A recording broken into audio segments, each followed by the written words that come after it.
Hi, Ted. Welcome to the Seeking Truth podcast. It's good to have you with us. How are you today?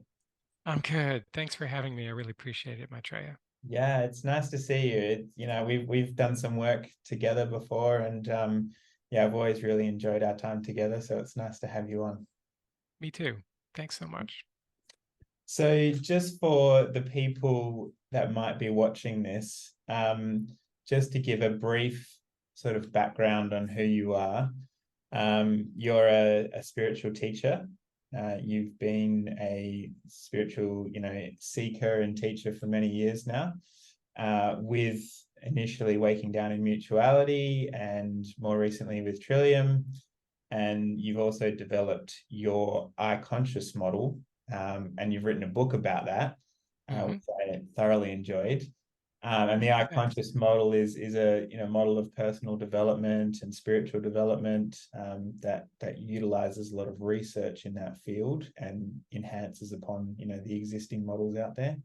Hmm. Um, and and also, you do a lot of couples work. My wife and I have done some couples work with yourself and your wife Hillary, and we've both found that to be very beneficial, as well. So, Mm, great. um, yeah, and it's an interesting model because you do that together. And I've never had a Hmm. couples therapist where it's been, two people in a couple facilitating that therapy. So it's a unique model. Yeah, you get Yeah, both the male and female perspective.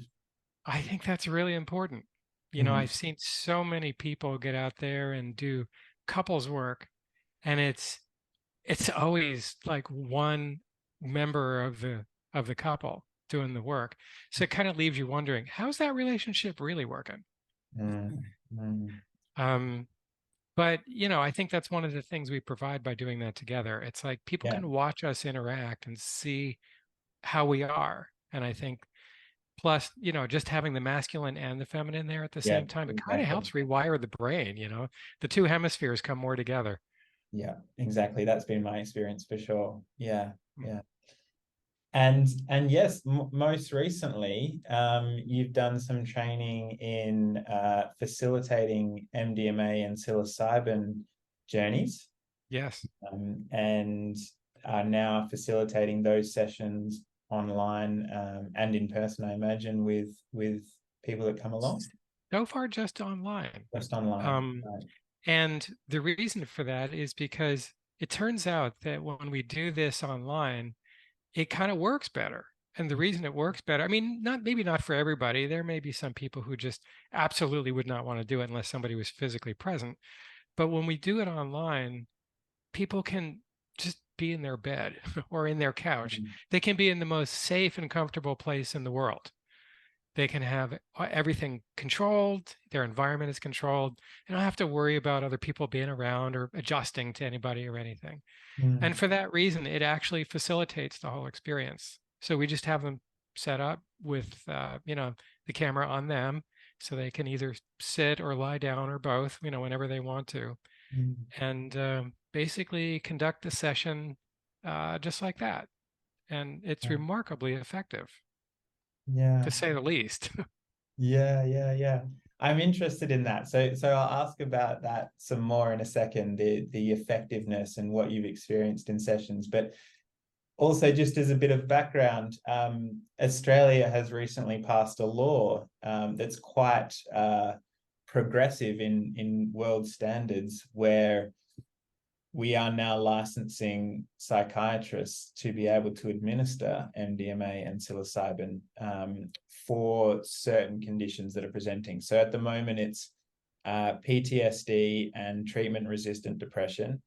If patients have either of those presenting conditions, then and psychiatrists have gone through the licensing process, they can now do treatment cycles utilizing MDMA and psilocybin, from 1 July this year. So it's already been, in practice for over a month now in Australia, and those drugs have been reclassified from, the more serious Schedule 9, which is prohibited substances, down to Schedule 8, which is controlled substances. So yeah, Mhm. they've taken some stance on changing the legality and the penalties involved with these kinds of drugs as well.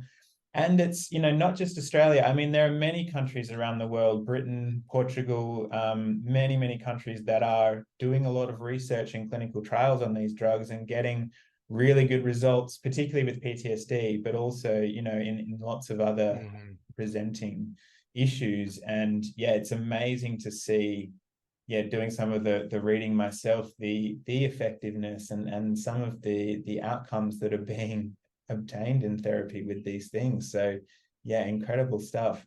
So just, yeah, with that out of the way, and that context, I guess, as to how Australia is embracing it as a country, what has been your experience in facilitating these sessions, and what do people get out of it?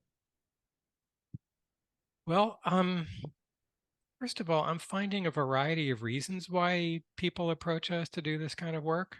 Sometimes it's coming from just feeling stuck. That's maybe the most common thing. And that can be people who are kind of new to spiritual process and people who are, been awake in one fashion or another for a long time, but also sense that there's some stuff that never got resolved. Because, we all know that there appears to be this endless process of peeling the onion. Mm, Um, mm, even well after consciousness is awake, even well after there's, a fundamental recognition of unification, and even after some kinds of non-duality kinds of experiences, it the stuff is very difficult to dislodge sometimes. Some of the deeper material can take a really deep dive into them, and therein is the problem. I think the problem is that it's hard, first of all, it's hard for us to actually remember the the traumatic events that trigger our defense systems, because most of them happened so long ago. I mean, it's not like there haven't been more recent ones. It's just that the really early stuff, especially the pre-verbal and even the pre-birth stuff, it is so deep in there and is so hard to get at it that it's very hard to do anything to release it. And whereas one of the things we're finding quite consistently with the use of MDMA is that early in the journey, people start going through their rebirth experience, and it's very spontaneous. You could miss it. You could not understand the stuff they're talking about, but the first stuff that comes out of their mouth is often about feeling this intense, uncomfortable pressure. This is like a yesterday, somebody yeah, we're working with. yeah, Very uncomfortable. And they were pretty convinced, because it's the first time they had done any hallucinogen, that it was the drug doing it to them, which of course that would be the thing. And we're like, okay, now you immediately got into something really deep here. It's not the drug. The drug is completely non-toxic. We've never seen anybody have an actual physical reaction to it like this. Yes, some people get a little nauseous for 10 minutes sometimes. That's usually only because the drug takes you through a letting go process. It kind of melts in a sense, it sort of melts your normal patterns, your normal brain patterns. It starts dissolving the sense of self. It starts dissolving the way we assemble our reality, as a la Castaneda. Our assemblage points, it's as if it puts this stuff right on the assemblage point. It just starts melting for a while. And while it's melting, we're releasing our usual patterns of relating to self and world. And as that's happening, we feel more and more safe. What the drug does is it removes fear. It just sort of removes fear. It increases presence. It cranks up the presence. It cranks up awareness. It cranks up safety. It cranks up sometimes bliss, love, well being, flow, cranks up flow. And as the flow, it's as if like life is trying to come through us at a pretty high volume as the drug is coming on. And it immediately flushes our stuff up to the surface. Whatever we have been unable to feel, unwilling to encounter, feeling unsafe enough to work with, it just comes right up. Why does it come up? Because we feel safe. Because the drug gives us this cushion, this cushion that makes us feel safe to go into whatever is there, which is kind of amazing. So Yeah. the instant that happens, everything that's been waiting to come up for our attention just comes right up. And here's another example. Somebody took this. Actually, it's my wife Hillary's example. She took this like about 3 months ago, and um, within a very short period of time, all kinds of anxiety flooded through her system and all kinds of mental patterns. Like it didn't look very freeing, didn't feel very freeing, it didn't even feel great. But it was a kind of like a continuous flushing out of stuff for a while. And then that night, after she had slept a few hours, she got woken up and went into a spontaneous process of remembering being in the womb when her mother was given DES by the doctors to prevent a miscarriage or whatever they were giving it for. What's And DES?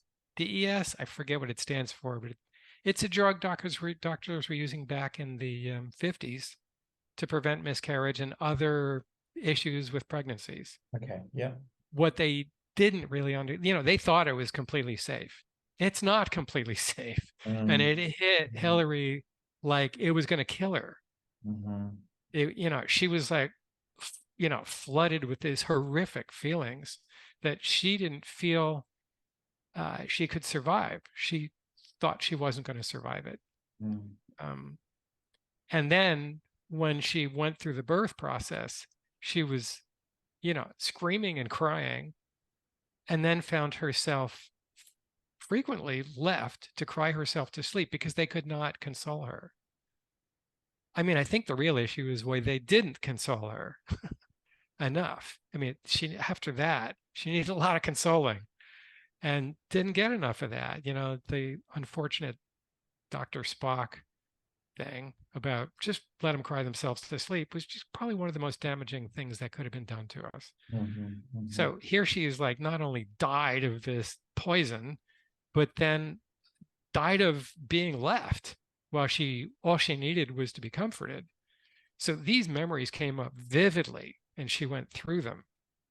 And she had never, ever had these experiences before. And if anybody has dug to the bottom of their process, it would be Hillary.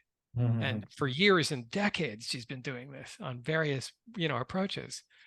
So it's just astonishing sometimes how the medicine will just take you right to the deepest stuff, right to the original traumas, and start giving you the space to just feel it and be present with it.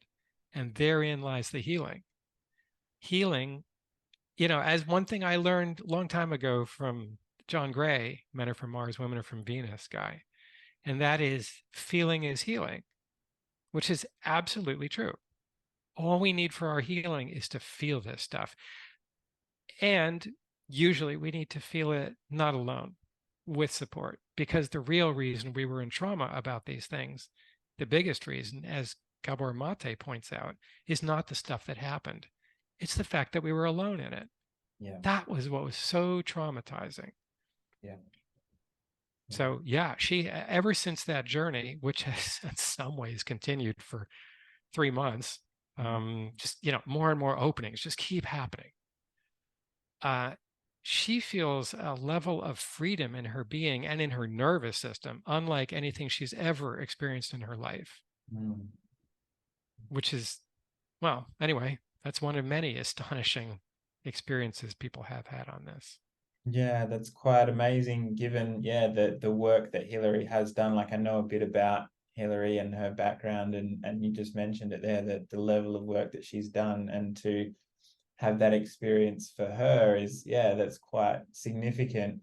I think I can relate to what you're talking about the stuckness on the spiritual path, that feeling of, having been doing the work for some time, and then you get to this place where you feel like something isn't shifting, or I'm not making the progress I was previously, and there's a feeling of yeah, discontentment that arises with what's happening in my process, and yeah, looking for something else to get myself unstuck in some way, to free that up, whatever that Hmm. stuckness is.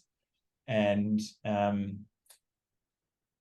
listening to what you're describing in the experience, the the opening, the cranking up of presence, the dialing down of fear, like these different things, um sounds analogous to experiences that I've had, around awakened people. When you have that transmission, often those sorts of things will happen as well in the nervous system. Similar processes will happen in Hmm. the nervous system. Hmm.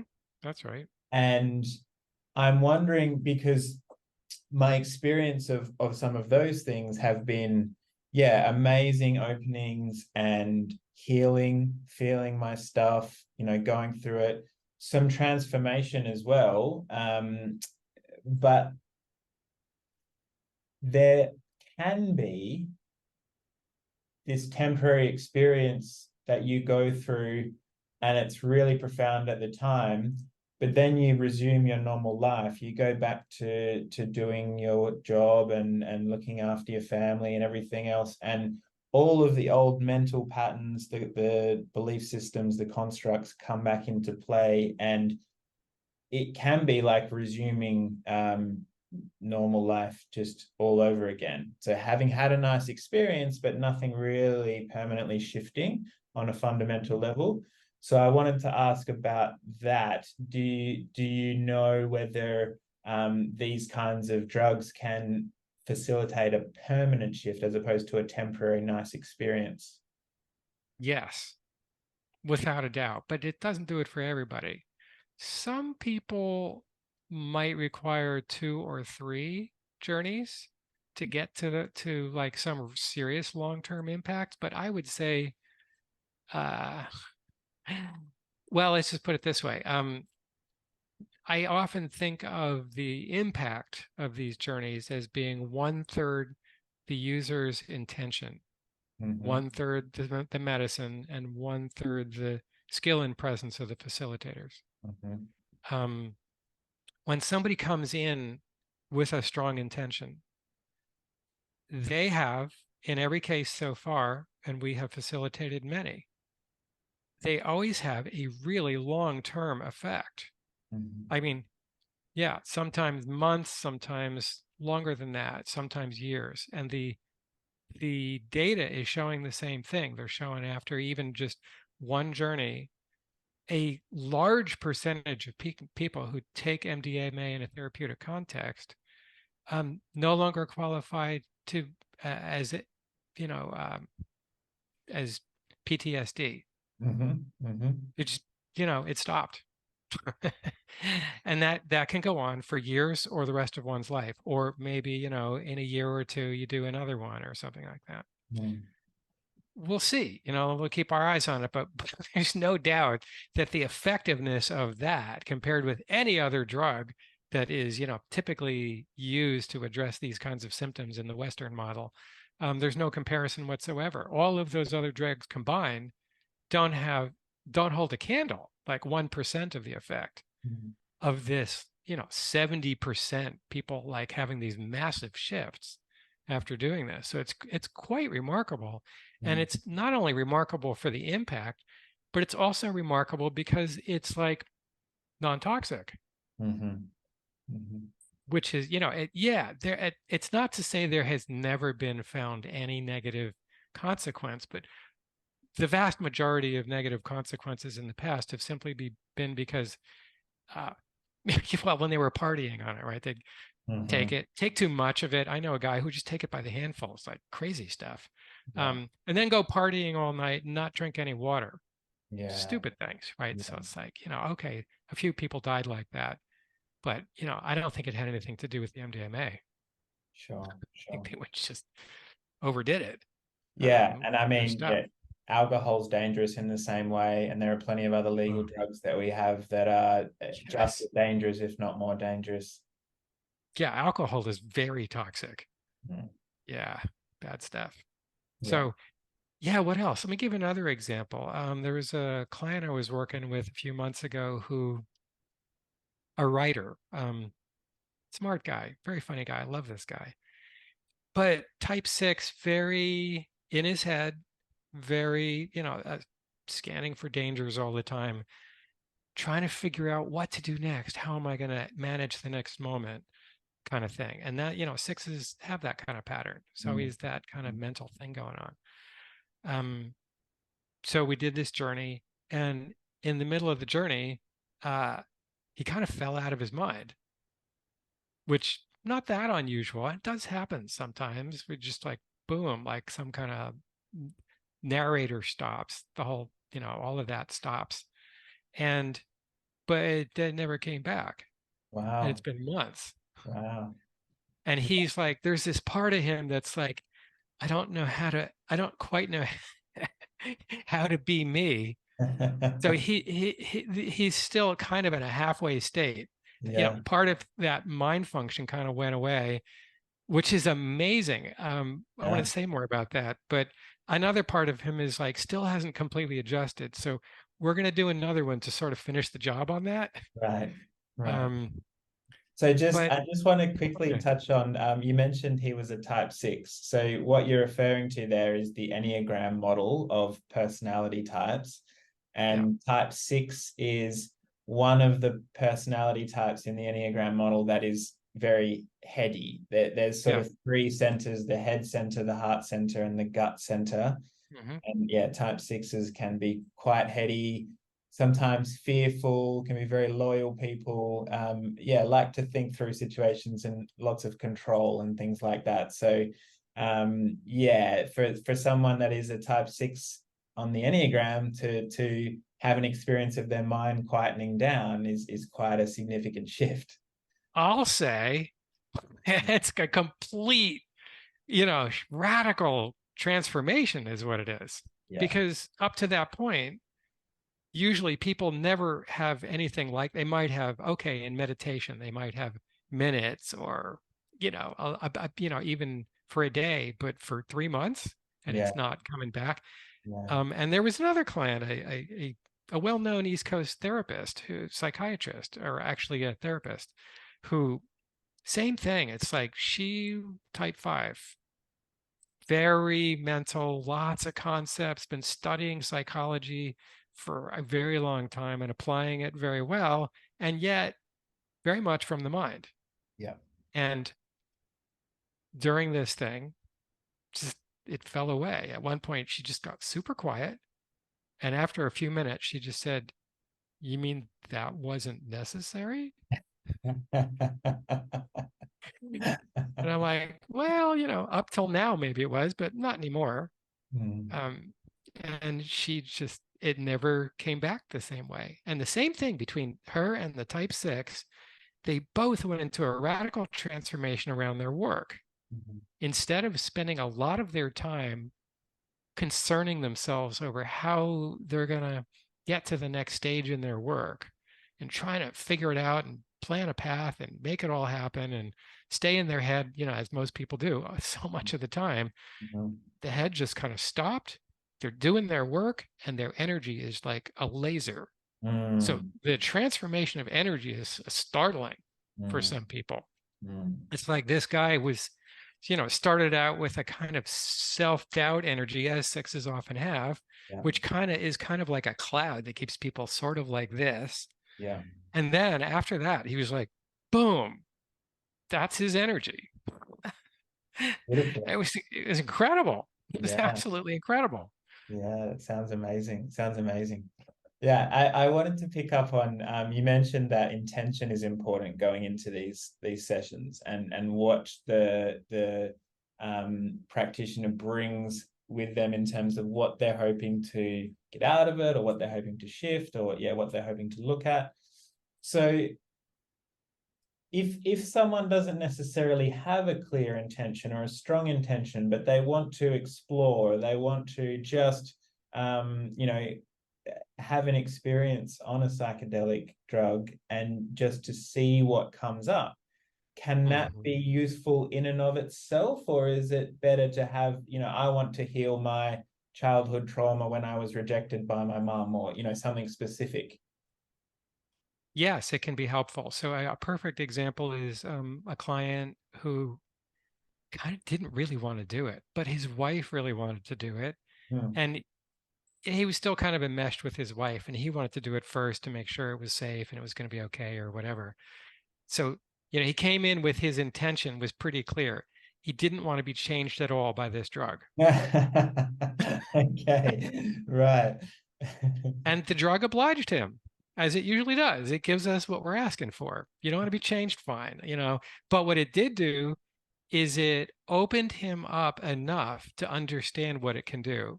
And after that, he decided he wanted to do it. So I'm looking forward to that journey with him, Beautiful. when he comes in with a different intention. So one way or the other, it'll open us in some fashion Mhm. for sure. Yeah. And it won't violate your wish. Yeah, It's that's very, fascinating to very, me. very That nice of it. it is very nice of it. It's fascinating to me that you could hold that intention. I don't want to be changed by this drug, and then yeah, like what I'm imagining is in the resistance that he was holding, the resistance itself was dampening down the drug's effect on his system, perhaps because he was holding that so strongly. But something happened in that experience that was enough to give him a taste that, hey, this is safe, and hey, I want to do it again. Yeah, Yes, yeah, something like that. Yeah. yeah. Yeah, I'm just feeling into some other intentions. So, the opposite end of that spectrum, here's another story. A woman we worked with a few weeks ago who 75-year-old woman, type 4 on the Enneagram. Mm-hmm. Type 4s I often refer to as a disappointment type because they experience a lot of disappointment. And this woman has actually been very awake in unity consciousness for probably 15 or 20 years. Mm-hmm. But that didn't shift this pattern. This pattern really went unchanged. And we warned her, in the intake, we were like, we think you're going to go through stuff around your disappointment. Let that come and, let's get into it. Um, as she was coming down from the journey, she could feel she was returning to normal life, Mm-hmm. and she started feeling disappointment. Right, right. She called us up. This is, hours after we had stopped the session. She called us up to express her disappointment. And we're like, there it is. This is not because you're coming down. This is your stuff. Mm-hmm. So stay there, feel it, embrace it, and discover that it's okay to be present with that feeling. Mm. So she did that. And then the next day we talked to her and she's like, I've had this miraculous shift. We're like, what? What happened? She said, as I was doing that, like for an hour or two in the middle of the night, I realized that all this disappointment wasn't mine. It was my mom's disappointment in me that I completely took on as an infant, and I thought it was me. And as soon as I saw that, I could let it go. And Wow, I just let it go. wow. And she let it go, and she's not bitter anymore. Yeah, Can you imagine yeah, 75 years of being bitter? yeah, And suddenly she's not bitter. And yeah. I'm not saying there's going to be zero bitterness. It's just like a huge shift out of that, going from that being the primary operating pattern to that being almost like a watermark in the background that no longer is stopping her. Yeah, yeah, yeah. Amazing, amazing. You mentioned then that this woman has been experiencing unity consciousness for 15 or 20 years.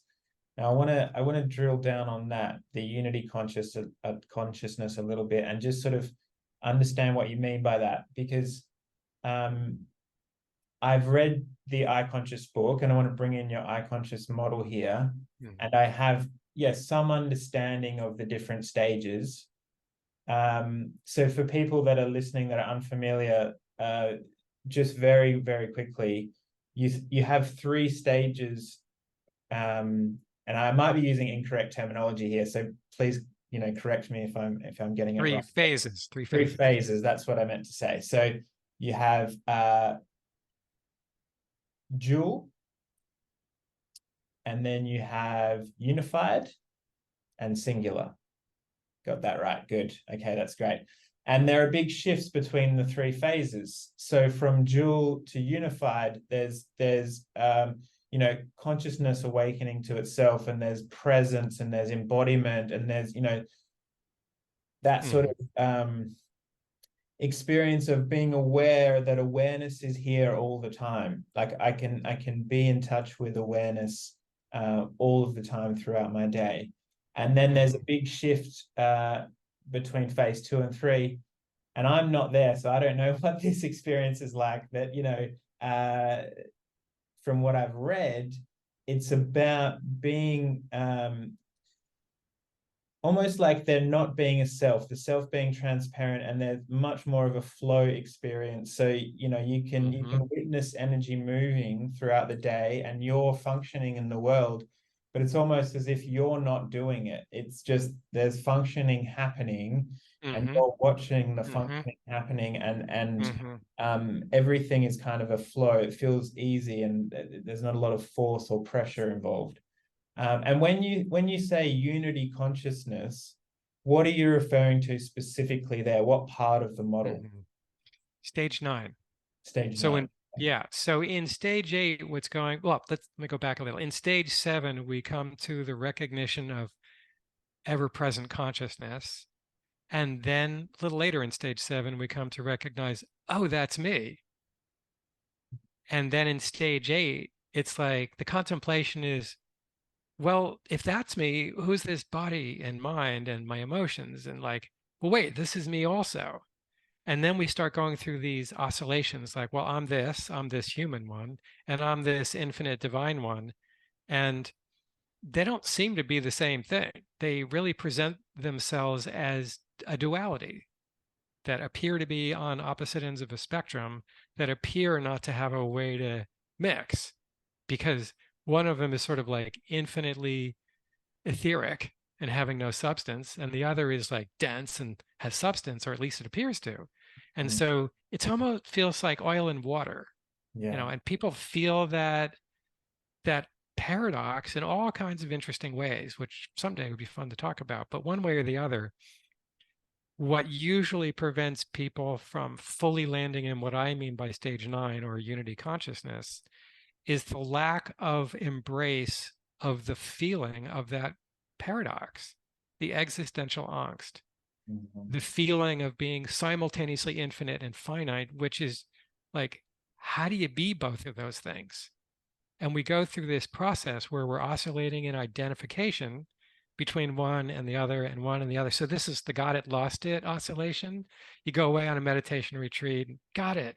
Then you come home, you eat a hamburger and lost it. Had nothing to do with the hamburger. Hamburgers are great if you get good quality stuff. But it was just because our attention is more in the relative realm, and we haven't learned how to integrate the awareness of the infinite while we're right here in the relative. Which is really in a way, the essence of a lot of the work I do. Integration. It's just all about integration. So as we learn to embrace the bothness of our own nature, we get to this place where it's like, I don't know how to resolve that paradox, but it doesn't matter. It doesn't need resolving. I'm just going to let it be there. And I'm going to realize, and when you get to that place, you have let go of, either reaching for, grasping for, or pushing away either side of the equation. You're just embracing the whole thing, which helps you kind of fall into your whole being, the recognition of your whole being, all of the domains in the model, mind, body, emotions, awareness, uniqueness, consciousness. It's all there.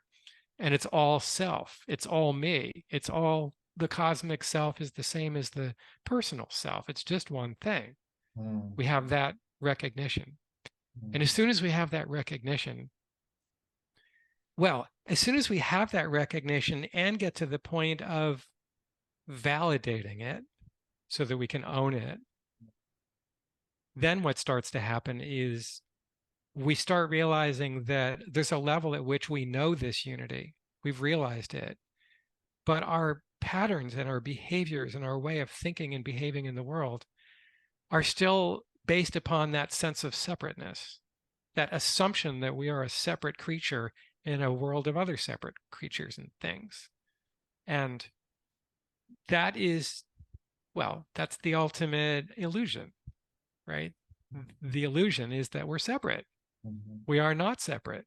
And that realization then, the realization of non-separateness forces us to reconcile the obvious non-separateness with the conditioned ways of feeling and expressing the sense of separateness, which then takes us through the kind of whole being purification of stage 10. We call it transforming. In the waking down and Trillium model, this is wake down, shake down. Yeah, yeah. So the shakedown then takes you through all your stuff until you get to this place where you were sort of sifting through the pile of material. We're Mm, going through the archaeological layers, yeah. but way faster than before. In the past, it was more like peeling the onion, the labyrinth, the spiral, and the 30 years, 50 years, 70 years later, you went down an inch on the spiral. Because there's something similar that happens in stage 6, right? I mean, you in stage 6, you start to experience some of that stuff emerging. Right, because in stage 6, what happens is you have stage 6 is a huge shift. Stage 6 is when you start getting that the pain of avoiding pain creates unnecessary pain. Yeah. Which is Because, where I feel that I'm at the moment. Like that stage resonates with my experience most solidly, Mhm, and it dips into sort of stage 7, but um, most solidly when I was talking about the stuckness earlier, and that mhm, you mentioned existential angst, like that's the kind of thing that comes up for me quite often. This um, mhm. yeah, this craving for being and being present and being in the moment and aware, but also the pulling back into the material world, running my business, living in my head, this kind of separateness, the very solid, thick person getting in the way. And in stage 6, there's also some kind of disintegration of the identity that I've carried for most of my life. So, parts of the onion are being peeled away because, being this high achieving, ambitious, driven person that has served me for parts of my life no longer has the same appeal that it once did. Exactly. But then I'm kind of like looking to discover, well, who am I without that? And Yeah. yeah, trying to emerge out the other side. So when you're talking about the wake down, shakedown in stage 10, I feel like there's also some of that that goes on in stage 6 to some degree. To some degree, I think it's quite different in scale. Basically, stage 6 is the beginning of that recognition that actually, for me to have a full and happy life, I have to be willing to feel unhappy and uncomfortable, Mm-hmm. because the endless attempts to be happy all the time, or as one person one teacher I've been like watching for a while, talks about stay high. Um, that whole thing, is keeping us out of the fullness of what's going on. We Mm-hmm. think it's about just feeling good or being happy. That isn't, stage 6 is when it's like, you know what? I've been doing that for decades. And the truth is, it doesn't actually make me happy. Yeah. Yeah. You know, it can temporarily fool me in the same sort of way that if you were in prison and you plastered the walls of your cell with happy face stickers, Yeah. it's like, oh yeah, well, good. I'm good here. But Yeah. after a while, you kind of wake up to like, I'm not so good here. I'm in prison. Yeah. Yeah, right. And that's so that's really the beginning of waking down. We get to this place where it's like, you know what? I mean, for me, what happened was I realized I'd spent as a type 7 on the Enneagram, who are famous for going for happiness and fun and upbeat, and everything's always up and groovy with type 7s. Um, I started just having this realization that that was what was keeping me separate from life. Mm, That whole thing kept me up in the bleachers and separate from life. Because why? Because I wasn't willing to feel discomfort. yeah, And yeah, so if I'm not willing to feel discomfort, I'm not willing to feel life. It's the same thing. It's part of life. yes, We can't just actually selectively turn off one piece without dissociating ourselves from the whole thing. yes. So that's Yeah, when no, I really started calming down. it's interesting. You bring in the Enneagram, because what that does for me is I'm a type 9, and type 9s tend to want to hide and stay small and remove themselves from the picture, because then everything outside of them can be comfortable and everyone can get along and they don't step on any toes and all of that. And what I'm discovering about myself is that I can do that. I can sell out and change who I am, be a chameleon, let's say, to adapt to my environment, but not really be true to myself. Just kind of Hmm. do whatever's required of me. And Hmm. I'm doing a lot of work in therapy at the moment, actually, with a therapist that I'm working with on one, owning anger, like knowing when I'm angry and being aware of that and owning it. And That's the two, big issue. yeah, two, like stepping into my power and being able Yes. to be someone in the world that matters. And I am also here and I also have an opinion and I also have a right to be here, a right to take up space. And yeah, that is super uncomfortable for me to step into those spaces. And it is, awkward, and I fumble a lot and it's difficult and it feels angsty and uncomfortable. But I can feel that there's reward there and integration there. So I can see why that work would be important for me. Yeah. Hmm. Yeah. So in a sense, stage 5 loosens us up from that place of believing that if we keep avoiding our uncomfortable stuff, that that's going to give us something we really want. So we Yeah. just, get to the place of like, clearly that's not working. Yeah. Um, and then we start feeling the uncomfortable material. But in Yeah. a sense, that's the beginning of the pile. You're at the top of the pile at that point. Mhm. And what I'm talking about with stage 10 is like that depends on how much work you have done. If you've done a lot of therapy, you'll be further down that pile. But Mhm. there's a limit to how far you can get until you're awake enough to be aware of the infinite resource of being.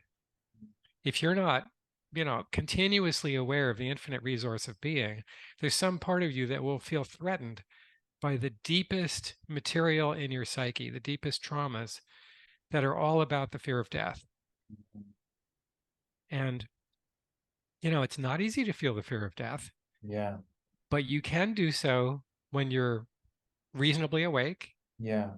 and you can do so way even more when you're on MDMA, Yeah. and when you're awake and on, reasonably awake and on MDMA. It really accelerates stuff.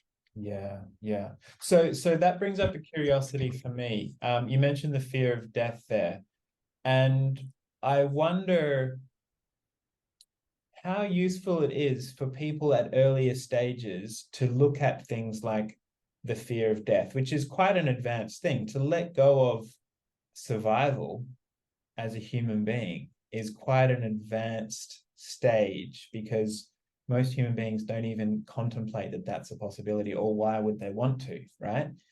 Um, so if someone's at stage 5, stage 6, do you think it can be helpful to contemplate the fear of death, or could it possibly be detrimental? Like, trying to attempt something that's too difficult and you're not quite ready for it yet, and so it perpetuates this feeling of stuckness. What do you think about that? Everybody's different. Mm, So I don't think I could make any kind of a hard and fast rule about that at all. Some people, soldiers can go off to war and watch people get killed and almost get killed themselves and come back claiming no more fear of death mm, because they have faced it in reality. sure, sure. So that, um, if they, probably those people would then be much more ripe for deeper spiritual development because of that. Mm, This is, a part of the mystery of how people grow. The I conscious model isn't attempting to say definitely what's going to bring people from one stage to the next, although we have lots of suggestions. It's more like if we just stand back and look at the averages, this is kind of how it looks. yeah, That's all. yeah, How people get there, very unique and individual. yeah. So, yeah, I mean, I think one of the important principles here is the balance of masculine and feminine, which Mhm. is one of the essential things that we teach when we're training coaches about, using the I conscious approach. If you come to your coaching work with a client and you're coming with a fundamentally hyper masculine approach, an approach that says this is about getting from where you are to where you've decided you need to be. And all you have to do is figure out what are the steps from here to there and what's going to take you there and how you're going to force yourself to stay on the path until you arrive there. Mm, Well, I find that to be traumatic and mm, violent. mm. Even if you make what appears to be some surface progress with that approach, you're going to have to heal from the violence of forcing yourself to do things you actually organically weren't ready to do. Yeah. So I think, so the feminine side of that, if you were going to go to an extreme, the feminine side of that would be don't do anything, stop thinking, don't try things, Yeah. right? Just let everything happen, go for grace and openness and love and Yeah. all of that kind of thing. Yeah. Yeah. That's beautiful. I love that you bring in that masculine and feminine, because that resonates really strongly with me. And you will hear really profound awakened teachers like Papaji say things like call off the search, right? Which is the feminine approach. Like stop searching, come sit Hmm. with me and you'll wake up. Like I'll do the work for you. My energy field will do the work for you, right? Just come sit with me. Right, That's all you have right, to do. right. And then you hear other spiritual teachers talk about um, it you have to be, I think Ramana Maharshi may have said, you have to be so thirsty for truth that it's like being held underwater, unable to breathe, and being thirsty for air. Like you have to want truth as badly as the drowning man wants air, and you have to strive and gather all your resources and be pushing so hard for that, and never give up the seeking impulse. Like never ever give up that seeking impulse, because as soon as you do, that's it, it's over, right? So it's like you hear these two things and you're like, well, how the fuck do I do both of them at the same time? Like I can't do both. I have to choose one or the other. So yeah, I love that you talk about, yeah, balancing Hmm. the masculine and feminine and being aware of both of them so that you can know what's appropriate for you at any given moment. Exactly right. That's what I was going to say. It's all about in the moment feeling what's appropriate. Mm, Yeah, there are moments when it's very much about sticking to a disciplined practice for some period of time because there are some things that until you do that, I mean, for instance, the whole point of some of the, ancient traditions we've heard about helping people learn how to just sit and stay focused, mm, and mm. if not, we'll thwack you, um, keep you alert. Then stay. Um, yeah, exactly. And there's some benefit to that because, especially in today's society, we're also ADHD. We let our attention just wander wherever the heck it wants to go, as if that was a good thing. It's really not. Mm, It's really not a great thing. It mm, really helps us to have some discipline, not only in our external affairs, but in our spiritual process. Because there are, as you're pointing out, there are issues that need to be penetrated. And the penetration requires presence, stick-to-itiveness, the desire and willingness to see deeply what goes on, no matter how uncomfortable it may be. Absolutely. There are Mm, moments when that is the best thing you could be doing. mm, And our own being will inform us about that when that is the time for that. And then there's other times when, yeah, it's really true. If all you're doing is seeking all the time, you're not noticing the being that is here. You're just doing, doing, doing, and then there's being. It's like, well, when are you going to notice me? yeah, You're so busy out there. yeah, So it's got to be both. That's where the integration comes in. yeah. Beautiful. Absolutely, absolutely. And then, so to broaden the conversation out from just the seeker, the individual seeker, into the relational field, Hmm. how we relate to others. There's this beautiful concept in the Trillium teachings of mutuality. And Hmm. ever since I first came across the teachings around mutuality, they've really sat very deeply for me because, man, they just lit something up in me like, oh my God, that's so it. And so I need to sort of describe my understanding of mutuality, and then you can sort of talk a little bit about it. But Hmm. my understanding of mutuality, and I've heard you say this, is that your truth is true, my truth is true. There's also some truth in between us, some relational truth, but none of those truths negate any of the other perspectives. Like they're all simultaneously true and are deserving of respect and are deserving of being heard and understood. Yes. Now that is so beautiful and so elegant because it makes room for me to have my opinion, have my stance where I'm at, even if I'm wrong. Even if I'm wrong, that's okay, right? Yes. Yes. Yes. And what it facilitates in relationship with another is this existential equality. Every human being is divine and deserving of reverence and holding and deep honoring, and that can never be taken away from anyone. So it kind of, if you hold that principle of mutuality to be true, it changes the way you interact with every single person you come across because you're showing up to the relationship with that understanding already. You're not trying to talk someone down or shout them down or prove to them that they're wrong or denigrate them or bully them, or any of that stuff doesn't come into it because you're holding them in this space.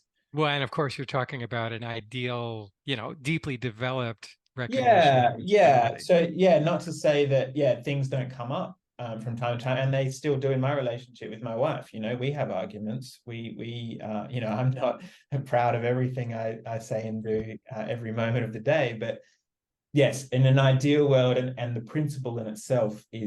is a really valuable principle to hold in mind. So yeah, I Hmm. wanted to talk with Hmm. you about mutuality a little bit because yeah, I really love it. Yeah. Okay. Thanks for bringing that up. And gosh, there's so many levels to talk about this on.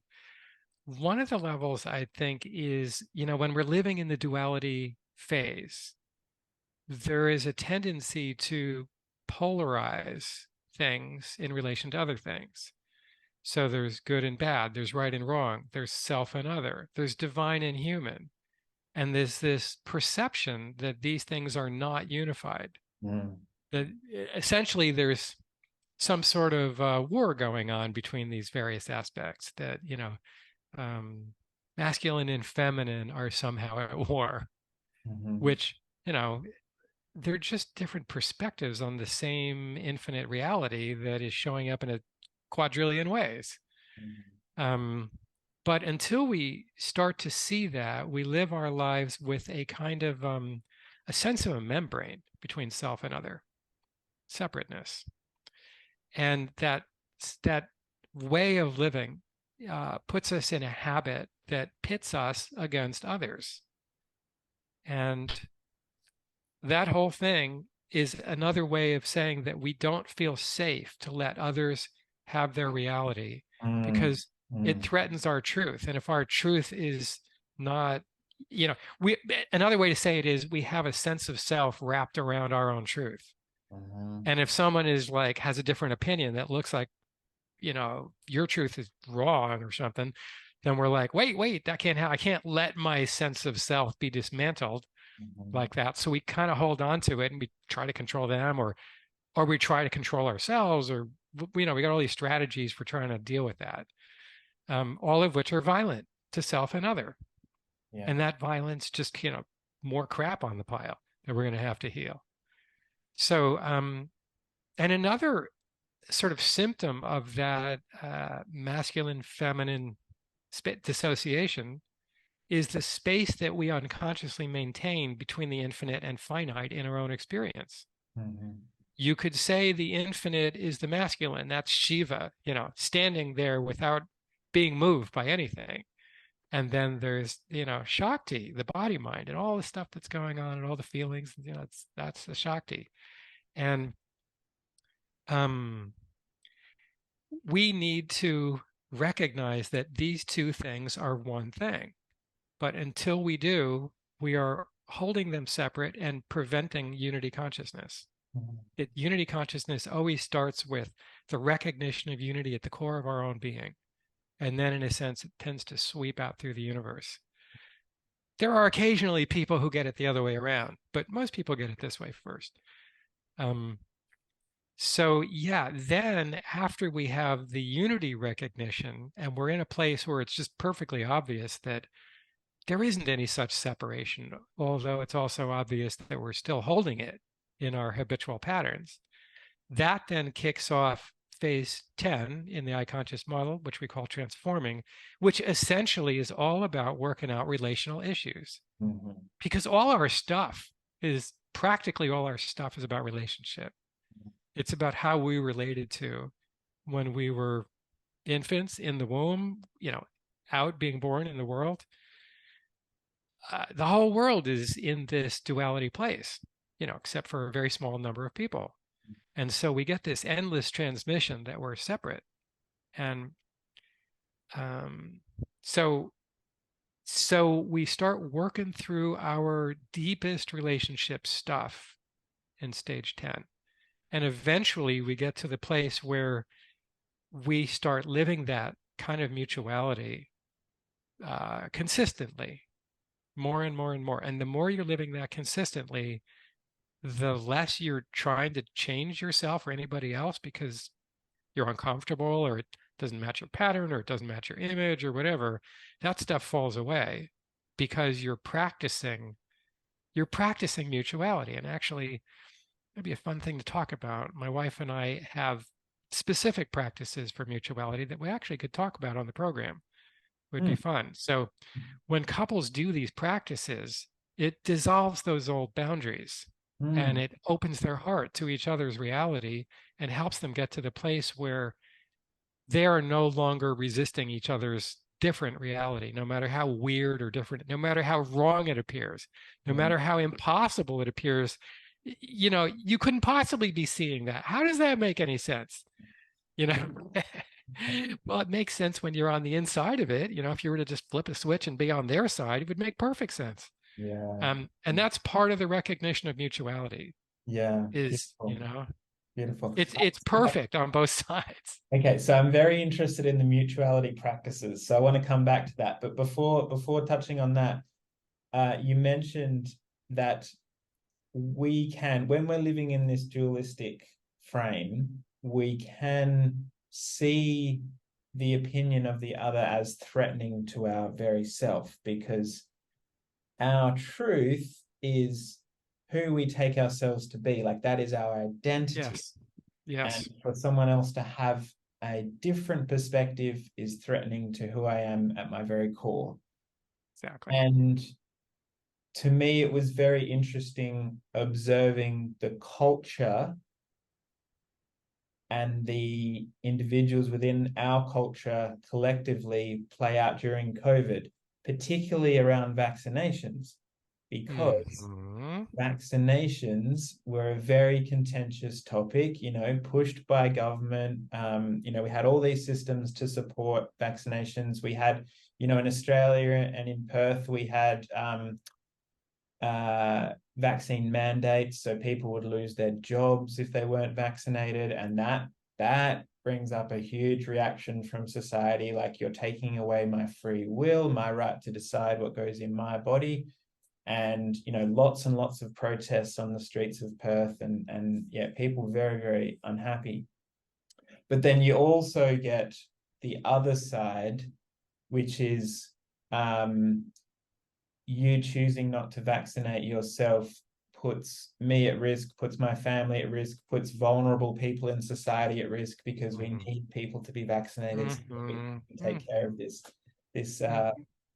this virus.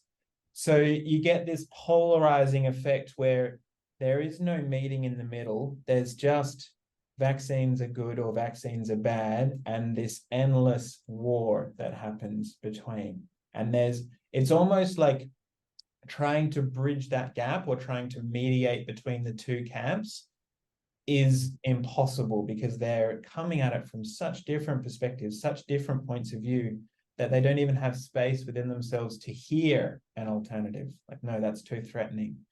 And so I'm wondering, from your perspective, how you would mediate such a conversation that seems so fraught and so tense. How would you get two people with such opposite beliefs to even start a communication, start a dialogue? Get them both on MDMA. Hey, there we go. Bringing it back around. Because then they both would not feel threatened to have their Right, opinions be different, at right. least for about 4.5 hours. Yeah, And you can make all kinds of progress in that period of time. yeah. So yeah, it's not like I'm suggesting this is a mass social experiment, but that's, I was a little tongue in cheek, but the problem is, as you point out, while people are actually living in the duality phase of their own development, they're going to be they're going to feel like the polarized perspective is the correct perspective. That's right. I need to be polarized because I'm protecting a perspective that is saving lives or is saving my life or is making me a good citizen or whatever the thing is. And when Mhm. you're like so wrapped up in that you can't even hear somebody else's perspective, clearly that becomes a big problem. And it's not just about vaccines, it's about everything, Mm, right? It's mm, about everything, which so in essence, this new world of social media that specifically is engineered to increase polarity is mhm. one of the most dangerous devices that's ever hit the planet. Yes, It yes. just, it riles everybody up. It gets them inflamed because that gets advertisers Totally. interested because it gets a lot of eyeballs that makes money. Yeah, yeah, So totally. anyway, that's really horrifically dangerous. I am, my personal life mission, I have never felt drawn very much to work on the systemic level. Mhm. I have always felt drawn to work on the individual level Yeah, yeah. Me too. because until the individual people go through these transformations for themselves, Mm. it doesn't matter what you do on the outside. Sure, sure. There are some things you can do on the outside that actually help people awaken on the inside. Yeah. That's great. That's more of that will be lovely. And there are lots of those kinds of technologies coming up. But, anyway, my specialty is individual. Yeah, Wake same. people up and get them past duality. It is for me too. And it's not even that I'm taking people past duality. It's just that I'm helping people with their stuff, with their everyday life. In my role as a counselor and a couples Yes, counselor, I work with people yes. all the time that just dealing with everyday shit. And it's quite rewarding and fulfilling for me to help them in some small way on that level. And individuals to me are yeah, where I feel called. But I do see a lot of people doing effective work on the systemic level. And I've heard you talk about, you mentioned social media and the polarization that happens because of the algorithms and the way they work. but I've also heard you talk positively about how technology can be used as a vehicle for higher consciousness and for development. And I know that you're passionate about, developing your eye conscious coaching protocols to a point where it can be used for big corporates like Google and like, these large tech companies, to help their teams and their employees, to Yes. develop themselves. And so I wanted to ask you a little bit about, I'm still flagging the mutuality practices because I want to come back there, but just Okay. just yeah, what do you see as the potential for bringing your eye conscious model into corporate, environments, and leveraging technology to help implement that change? Wow. Um, I think the potential is enormous and kind of largely untapped. It's not like nothing like it has been attempted before. I mean, specifically, spiral dynamics has made a lot of inroads into Yes, companies. I'm very Uh, You familiar know, with spiral dynamics. Ken Wilber's integral work has made a lot of progress. Yeah. Um, even there's many other forms of work that have attempted to make these kinds of integrations and have helped a lot. And I think the potential is we can't even begin to see the potential, I think, because part of what's going to happen is the technologies that will enable us to do our work in various flexible, resilient forms of sometimes hive minds, sometimes multiple groups, sometimes individual, and the flexibility of moving between these modes with multimedia all at the same time is going to give rise to work environments and experiences that we can't even imagine right now. Mm, mm, I mean, part of what's going to happen is we're going to start inducing mass unity consciousness in groups, in entities. As more and more people individually are awakened, groups will awaken. And I don't even know, I shouldn't say I don't even know. I mean, we have made predictions of sorts in the eye-conscious model. mm. Um, in the book, it goes into the systemic things that happen in the higher developments. And you can start reading that and seeing like, how that talks about where we can go. Yeah. Um, but we're nowhere near that, in my opinion. But so Yeah. therefore the potential is almost, 1,000% wide open. Yeah, I do. Maharishi Mahesh Yogi used to do a lot of experiments with mass meditation, having 10,000 Yes. people all meditate, all doing transcendental meditation in the one place, and then kind of using somewhat scientific controlled measures to measure what outcomes there might be in that location, in that specific location, because the Yes. meditation is raising the vibration, raising the energy levels in that particular Yes. location. And how does that have effect on the ground of consciousness, the ground of being? And that, yeah, it's kind of like, yeah, he's got some interesting results in some of the experiments he's done. And Mm-hmm. yeah, Mm-hmm. it's Mm-hmm. kind of just touching on the surface of what might be possible on that level. But yeah, it's sort of opening the door. And I do see, you spoke about the potential being, basically endless for this kind of change in the culture. I do Yes. see that we revere tech entrepreneurs so much in our culture these days. It used to be that, if we go back to 2000 years, it used to be that religion was the sort of it was the thing that we looked to as a race to guide us. Religion was, we went to priests and rabbis and these people to heal us and to give us guidance in our lives. And then we went through the Enlightenment period, and major religions sort of fell away to a large degree, and governments, the separation of church and state became a thing, and then governments became the main power structure of the human race, and we believed in governments, and politics was going to save us without religion getting involved.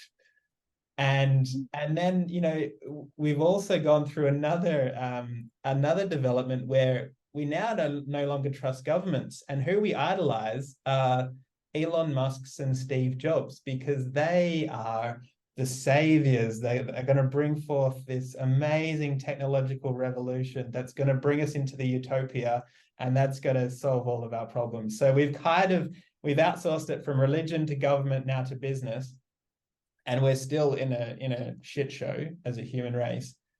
But because we idolize these big tech companies, if we can start to see some change in those ecosystems on a consciousness level, that can then ripple out to society. So if Google is doing eye-conscious work, and their internal teams are developing themselves and developing their relationships, the work that they're doing will have an effect on the society and the culture at large. And we can effectively, to borrow a phrase that I've heard before, steal the culture out from under itself, and affect change, on a generational level. It'll take decades and generations, but that's the potential. That's right.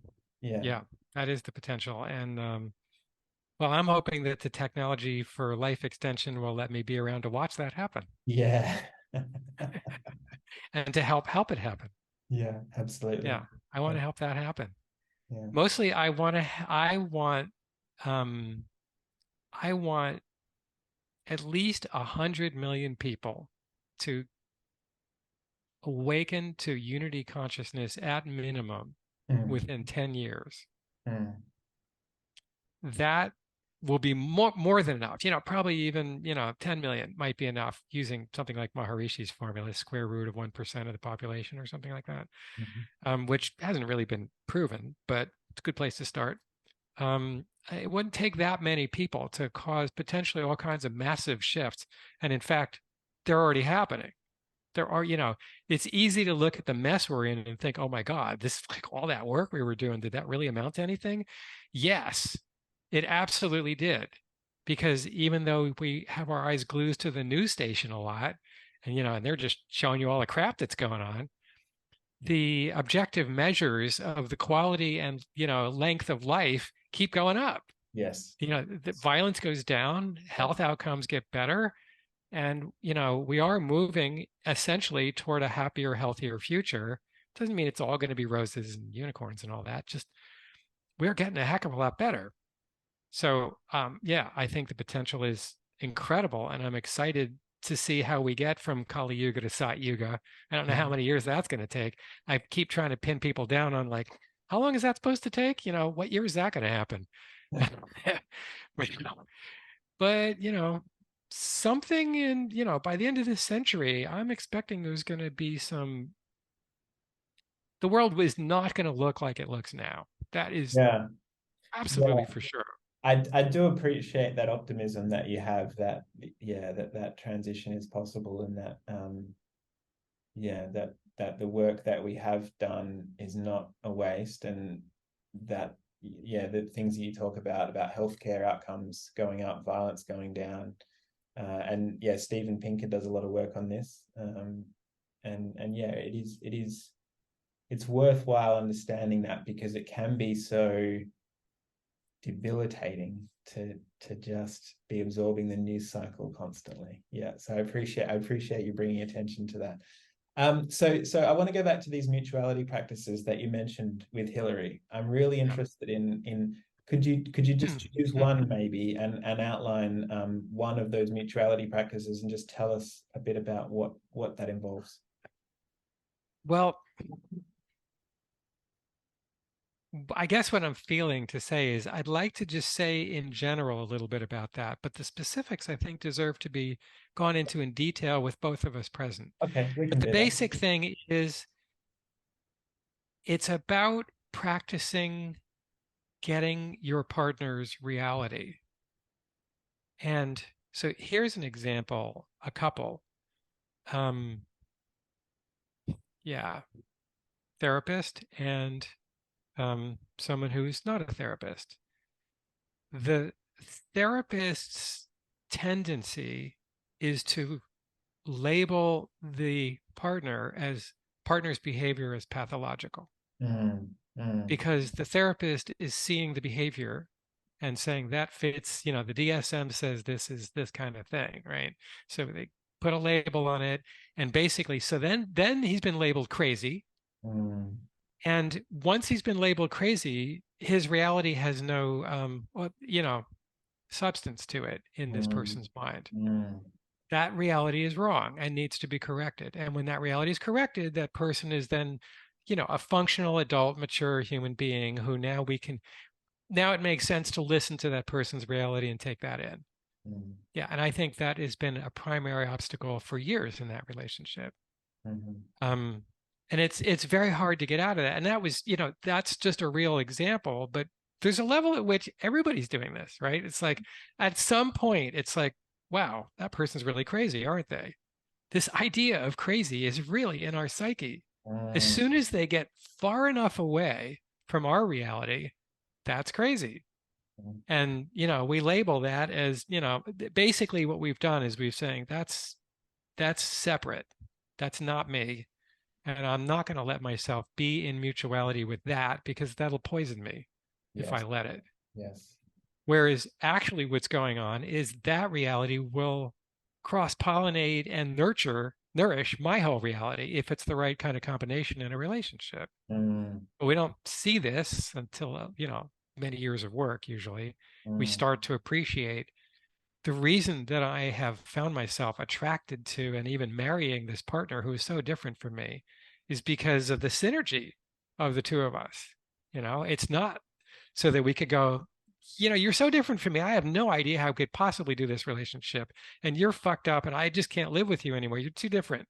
mm, And that what that really comes down to is the ways in which we are triggered into our own childhood discomforts growing up with families who had no idea what mutuality was, no idea at all, zero. Nobody knew what this meant when we were growing up. yeah. So that stuff then is the material that needs to be worked out. So basically, a practice would be your partner is expressing something they're feeling, and you notice yourself getting triggered. Instead of listening to their reality and taking in what they're bringing you, there's a part of you that's going, eh, right? And it's uncomfortable. Mm, So the work is, oh, wow, I'm uncomfortable. And I still want to hear what you have to say. mm, So tell me more. mm, Oh, wow, that's uncomfortable too. But I'll put myself on hold. I'll be aware of this, and I'm still going to take you in. mm. Did I hear you completely? Did I hear you properly? Is there more that I didn't get? Do you feel that I felt what you were trying to get across emotionally, the emotional communication? If you're still in that place where their uncomfortable emotions triggers your uncomfortable emotions, triggers your belief that uncomfortable emotions you can't be present with your own uncomfortable emotions without it shattering your interior, well, then you're not going to work it out. Yeah, You can't do mutuality if you're in that space. yeah. Um, so that is the practice, really taking in the other person's reality, really wanting to get their reality, Mm, even though it brings up your stuff. Okay, well then we'll work with your stuff after I hear you in this round of yes. really taking you in and reflecting about until you really get that I felt you, which is where the healing happens. It's like when the person really feels gotten by the other person. There's this, you can just feel it. There's this relief, the impetus to come at the person and keep telling them their story until they get it stops because they got it. Yeah, yeah. So and then, in our practice, you then go the other direction. That person then takes time to hear this first person. Might not be in the same moment. They might need some space, but then the healing happens. Then you get into a space where this couple is really helping each other move through this material and not just re-trigger it and then rerun from it. Mm, mm-hmm, Because that's what tends to keep happening. It gets mm-hmm. triggered, we run again. That's the pattern. And Yeah. the run can look like, I'm out of here. It can look like, I'm going to stay here and make you wrong till you get that you're wrong, or it can look like, fight, flight, or freeze. Freeze is like, whatever you're saying, I'm just going to pretend I'm agreeing and not be true to myself. Mhm. None of those work. None of those is mutuality. None of those is two adult human beings standing in their truth, but also fully taking in the weirdly, paradoxically impossible, very different reality of the other person. Mhm. Yeah. Yeah, yeah, yeah, beautiful. Yeah, I do appreciate the profundity of what you're talking about here, like the ability to take in the truth of the other fully and be with whatever that's touching in me. And we've done some work together, my wife Ariel and I with yourself and Hillary, and experienced this. And it is very beautiful and nourishing for the relationship if you can get this down and get this as a practice that you can do regularly in relationship. You can even do it without therapists if you um, get good at it. You can learn to do it as a skill. Yeah. Yes. It's very hard for couples who are beginning this practice to hold themselves and the relationship while they're doing it. It usually takes help from the outside for a while Yeah. before they feel held enough and secure enough to Yes. get what it means to not break the container of the relationship, Yes. right? Because a lot of couples, some people, their pattern is when the relationship feels really uncomfortable, when we're fighting, it looks like nothing can work out. The pattern is, excuse me, to dissociate, to go away and Yeah. to get out of there. And that breaks the container of the relationship. Then it's like, well, if you can leave the relationship whenever you want, we we can never feel trusting enough of our partner to let all our material show, because they're just going to run away and hurt Absolutely. us again by leaving us in the with that material. Absolutely. That is going to re-triggering and re-traumatizing. Yeah. Yes. So it takes a lot of work to be able to stay present with each other and go through that stuff. Yeah, there has to be a deep commitment from both sides to the relationship itself, and a commitment that is strong enough to withstand those impulses to want to run away or defend, or yeah, whatever it is. That Exactly. that commitment has to be very deep. Yeah. And Exactly. I've heard you talk about the potential for the relationship itself to wake up with two people that are in relationship that have done a lot of their own inner work, and have come to some realizations in themselves. When they're together in mutuality, there can be another kind of awakening that happens in in the relationship and of the relationship. And I'm curious about that. Can you talk a little bit about that? Our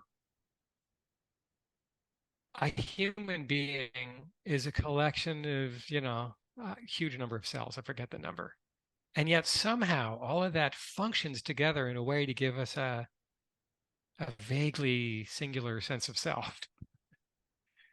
Um, the same thing happens between bodies. There is a group entity that emerges from a collective. It doesn't look like an individual, and it may be hard to define or understand or know how to interact with. But for instance, on a very practical level, a corporation is a group that presents itself as an entity that individuals and other groups can interact with.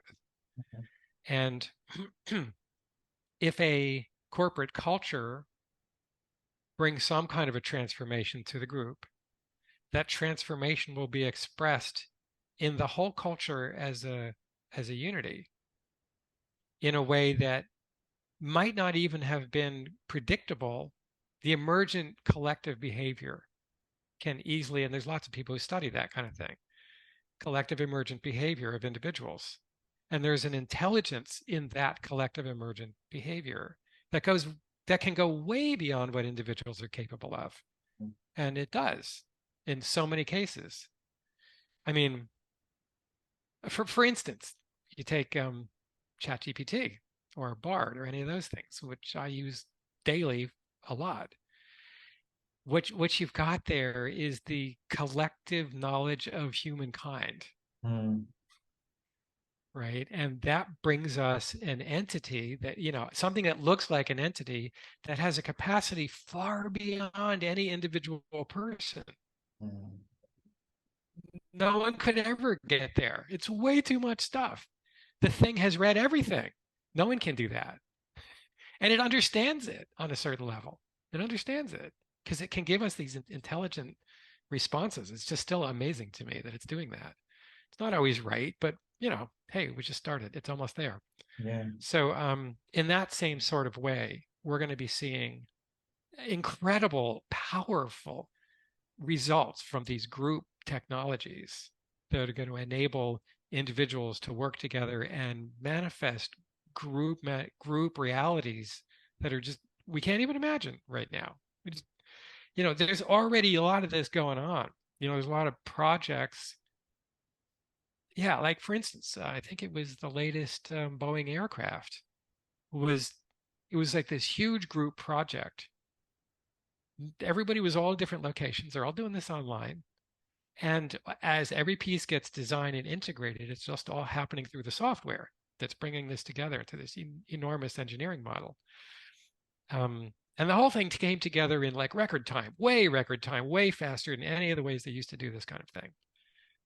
There is just one simple practical example of how these things will bring us remarkable shifts and changes, not just on the outside, but the same kind of thing can happen on the inside. Because as we alluded to earlier, it's not only individual work that then results in collective manifestations, but also collective work that can affect individual manifestations and sub-entities within that.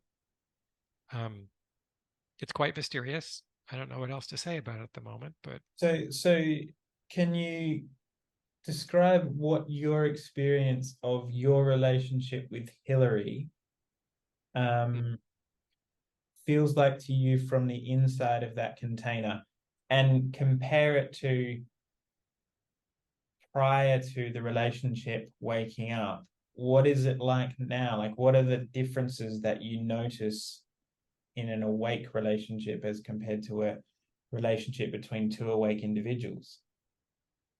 mhm. One of the things I've noticed is that no matter how awake an individual is, truly, no matter how awake, doesn't matter how advanced they are, they could be an avatar for all I care. If they haven't done the relationship work, they haven't done the work. They haven't done that work. And until they do that work, the behaviors are still expressing the fundamental separateness that is dominating the planet. Somebody will say, oh, I don't know, avatars wouldn't do that, but whatever. There may be only 7 of those.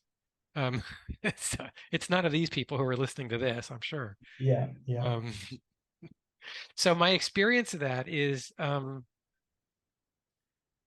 first of all, neither myself nor Hillary ever grew up with a template of a relationship that has this kind of unified container.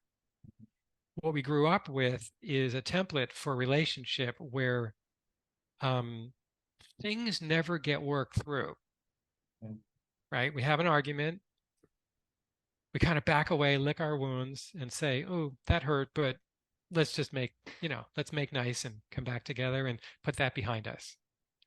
Like that's possible. That doesn't happen. It's just another rock that goes on the pile, mm, is what happens. mm, And so that's what we learned, right? And so the work of mutuality, of putting mutuality into practice, slowly sort of grinds down those polarities that are in our psyche and our whole being, really on every level of our being. And you get past a certain point, let's say you get past a certain point in your own individual process where more than half of you knows that unity is the reality. And, less than half of you is still enacting something else. But after you've gone over that line, it's never quite the same. You have a container in your immediate awareness that is always accessible that says, despite all appearances, I know there is only one truth here. I mean, take that back. One reality, we'll call it, that, with a trillion truths, but one reality. And the same thing happens in relationship. The relationship goes through these stages of trying to align and trying to do things together and trying to have the same beliefs. And, it's like we have the honeymoon phase of the relationship where that's really what's going on. It's like, oh, you like water. I like water too. We're like so compatible. It's amazing. And then, several months later, it's like, oh, you don't like chocolate milk? I don't know how we could possibly be married or have this relationship. This is ridiculous. And then, you're either starting into the mutuality work or you're heading down that same path of re-triggering all the separations. But when you've got two individuals that have gone over that line and know that unity is the reality fundamentally in themselves, it gives them this capacity to stay present and feel what's uncomfortable and start exploring what it would mean to experience unity in the relationship, which is a lot like what we've been talking about. It just means that it's very analogous to what's happening before unity in an individual. Before unity in an individual, we're rejecting parts of ourselves that we don't like. It doesn't match our image, it feels threatening, whatever. Because we're rejecting it, we're not aware of the unity. It's just because of this.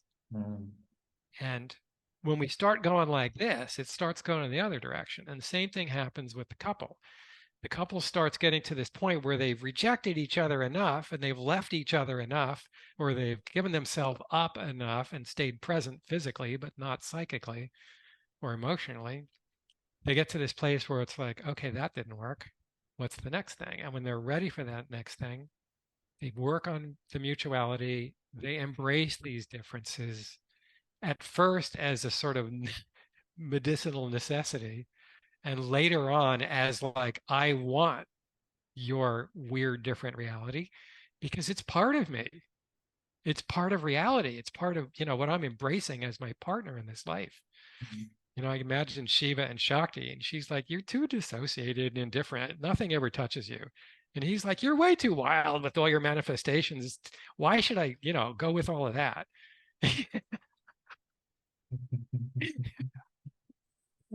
And then they're finally like, well, you know what? Actually, we are really part of each other. They're not two separate things, right? And when you get to that stage, the two are functioning as one in a way that you could never have even imagined before that. Right. It's like we both know that we fit together in this way that we're no longer getting in the way of. We're no longer resisting. We are embracing, and eventually we learn to flow with each other's reality in a way that is totally different. So, how would I describe that? When couples are on the honeymoon, they know what that feels like for moments, sometimes days, sometimes weeks, rarely months, but sometimes even years. Sooner or later, though, we fall out of that kind of effortless flow with each other, and we are, required to deal with our discomforts together, or we separate. But once we have made that decision, it's like, I've done that how many times? 30 times in my life, 30 serial monogamies in the past. Every time it's like, I'm out of here. And this time it's like, I don't want to live without you. So I'm going to have to deal with it. That's what shifted it for me. It's a much bigger story, but that was the essence of it. And I frankly have not seen that to be any different. I have not seen anybody actually go into the most advanced stages on the I conscious model without having somebody they're not willing to lose. Because until that happens, they're going to keep running away from the deepest, most uncomfortable stuff, thinking, I don't need this. When they get, I do need this, then you work it out. And then you come back to that state of flow, not just in the individual experience of flow, but the two of us flowing. Not sure what the right analogy would be, but it's sort of like the confluence of two streams is one kind of an analogy. So, Um, so I yeah. just want to clarify a couple of things you just said right at the end there. I was sort of with you, and then you said people, most people haven't gotten into the end stages of the eye consciousness model without realizing that there is someone that they're unwilling to lose and that they do need this person. So the unwilling and the need, I'm just having some trouble reconciling that because usually when someone is that advanced in consciousness, there is no more unwillingness, and to a large degree, their needs are kind of there's a different relationship to need, and so yeah, I just want to sort of clarify. Can you sharpen that for me when you say Yeah. unwilling, they need someone? The thing is, until you need somebody that you're not willing to let go of, which then forces you to be true to yourself and the other at the same time, which is very hard work, but it eventually yields to this place where there is just this spontaneous flow, not only between you, but between the two of you and the world. Um, there is an experience of effortlessness, is one way to talk about it, because it's not that you never encounter any kind of resistance or anything like that. It's just that there isn't any resistance to each other or from Yeah. your side to the world. No, I sort of understand that the flow within the relationship container, but the word need might be associated with survival. Like I need you, otherwise I'm going to die, or otherwise there's some catastrophic consequence. When you're using the word need, what do you mean by that? What are you saying?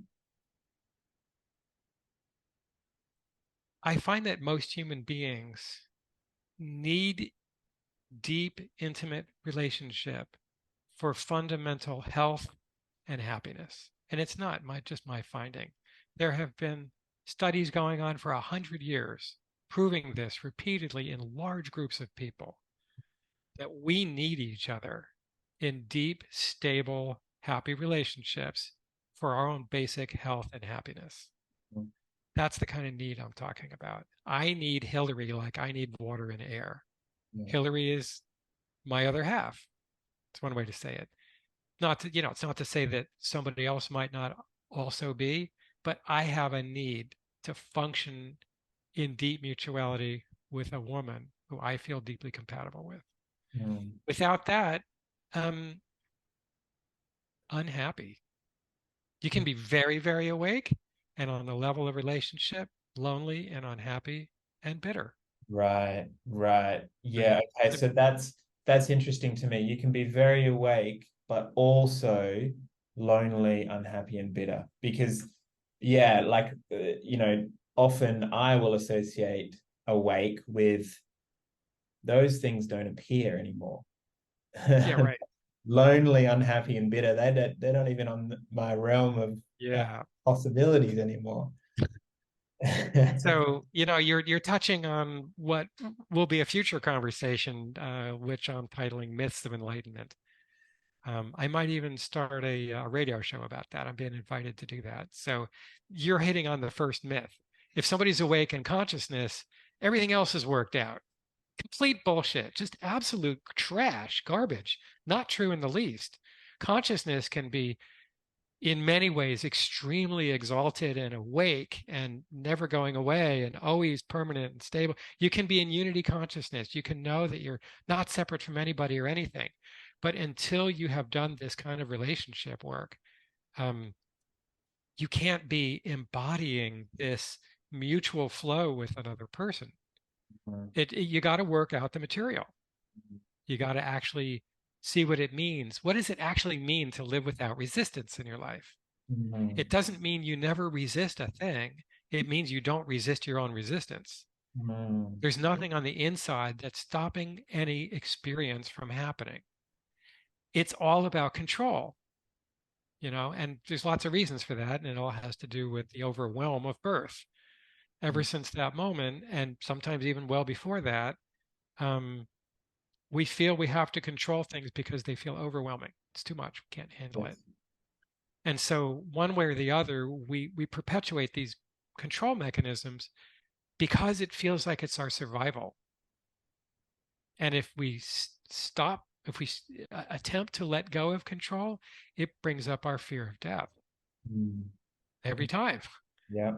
And Yeah. until we're willing to feel the fear of death, we're going to keep backing away from that spot in the process. Mhm. And we'll never get to that place where we can experience deep, spontaneous flow in ourselves and in our relationships.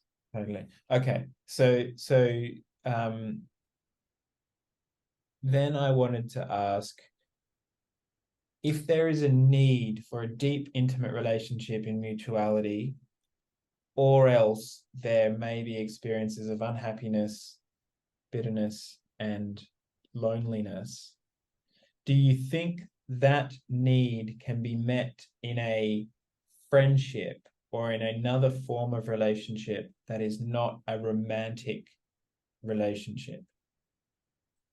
Yes. Okay. Yes. One of the many things I've learned from human design is how incredibly different people are and Mm. how every one of those differences is perfect, just the way it is. Right. So there's lots of people who are designed to be highly sexual people and could never fulfill themselves or their potential without really living through that sexuality part. Then there's other people who have very little of that. For them, it's just about procreation. The rest they don't care about. Other people will look at that and go, oh, wow, they're really repressing something, which is not necessarily true. Sometimes it is true, but Mm. it's not necessarily true. There are Mm. people who are just designed that way. But yes, deep, committed, same kind of thing. It's the commitment to go through the difficult stuff. And if you've got that with a non-romantic partner, fine, great, yes, Mm. absolutely. Yeah. Beautiful. It Beautiful. also occurred to me to describe a little bit more because you were trying to get at what the experience is on my side of like Yes. the that kind of awakened mutuality. It's like when you come to permanent consciousness realization, it's like the realization that even when the sun sets, it's still there. Even when consciousness isn't blazing, you know it's there. And then you know it's always you, as well as your body mind. But that part of you is also always there. Okay, so Well, hang on. Sorry, can I oh, just okay. pause you there for a second? Yep. Because you said Yep. something really interesting there, and I don't want to lose that thread. So even when the sun has set, you know that it's always there. And that's, I know that the sun's there at night. It's just on the other side of the globe, right? I can't see it physically right now. I might be able to see it reflecting off the moon, but I can't see it. But I know that it's there through memory and belief. Like I remember what the sun's like and I believe Yes. that it's there, even if I don't have Yes. evidence that it's there. So in the same, using that analogy for awareness, if I'm not aware of consciousness in the moment, I know that it's there, but I know that it's there through memory and belief. I'm not experiencing it in that moment. So to me, I would say that in that moment, that individual is not awake to consciousness because they're not experiencing it in that moment. Trying to remember the phrase that Adia uses about this. But anyway, yeah, Jeffrey Martin talks about the persistence of awareness. And so, yeah, we go through, there's this spectrum where you start having these occasional openings, and then they might come more often. And then there's going to be times when it opens up, but it doesn't have the same fireworks, becomes more like, what Samuel might have called blue collar awareness, kind of ordinary infinite consciousness. And then we go through like, well, is that really the thing if it's just so ordinary? And then after a while, it's like, well, yeah, it is the thing. It is. It just didn't match my image of what that was based on all these books I read where, these teachers were exaggerating that it's going to be like living the bliss of 10 million suns in every moment. Mm, Okay, maybe that was true for Yogananda, but really nobody else. A few other people, something remotely like it, but most people, it's just this blue collar awareness. And so eventually you get to the place where it's either obvious in the moment in terms of something you can access with your direct awareness, or it's something obvious in a moment that you can access with your intuition. Some people have that intuition in all kinds of interesting forms. Like there was one person who couldn't get that they were in unity because their form of that persistence of the infinite was what they called faith, mm, faith in the divine. mm, And until they heard that word back at them, oh, this faith in the divinity of everything is your intuition of infinity. mm, When they heard that, they dropped into the ownership of it and it never left. And it's hard to describe, how much of this is memory, how much of this is belief, but it always comes down to the accessibility of of infinite beingness in the moment. It's just that the accessibility may not look the way other people get that access. mm, It's also something that Almas has referred to, the many different kinds of styles of unity that mm. people come in. So you can look at the Enneagram, which can describe those different styles of unity. Um, so where were we? Yeah, no, Lost I how that just, fit in. yeah, no, I appreciate that. I'm just sort of trying to, yeah, reconcile those things because, you know, I feel as though if someone were to um, stop me at any given moment and say, is there awareness here?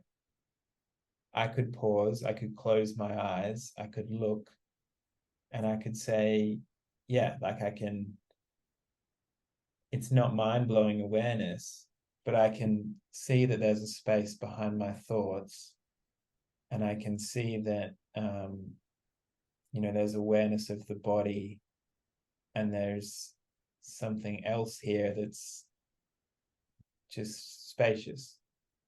And